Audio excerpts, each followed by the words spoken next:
বাংলাদেশ এক নতুন যুগে প্রবেশ করছে।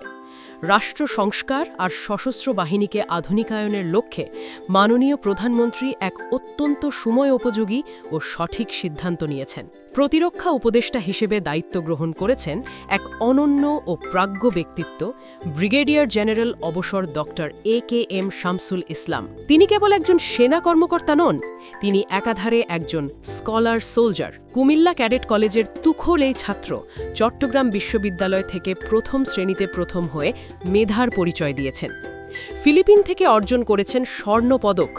জাহাঙ্গীরনগর বিশ্ববিদ্যালয় থেকে নিউক্লিয়ার সিকিউরিটি নিয়ে তার PhD গবেষণা তাকে আন্তর্জাতিক মানের নিরাপত্তা বিশেষজ্ঞ হিসেবে প্রতিষ্ঠিত করেছে।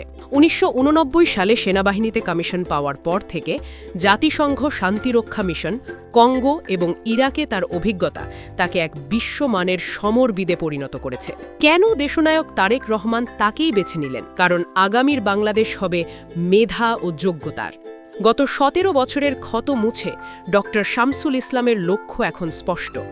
তার ভাষায়, আমাদের ভবিষ্যৎ বাহিনী হবে জনমুখী বাহিনী।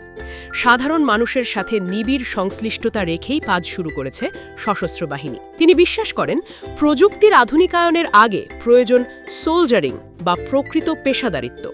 ধ্বংসস্তূপ থেকে উত্তরণ ঘটিয়ে বাহিনীকে তিনি নিয়ে যেতে চান এক অনন্য উচ্চতায়। প্রতিরক্ষা মন্ত্রণালয় এবং সশস্ত্র বাহিনীর মাঝে নিবিড় সমন্বয় এখন সময়ের দাবি। প্রধানমন্ত্রীর ভিশন আর প্রতিরক্ষা উপদেষ্টার মেধার সমন্বয়ে আমাদের স্বাধীনতা ও সার্বভৌমত্বের প্রতীকরা ফিরবে তাদের হারানো গৌরবে। যোগ্য নেতৃত্বের হাত ধরে গড়ে উঠবে এক শক্তিশালী, জনমুখী ও আধুনিক প্রতিরক্ষা ব্যবস্থা।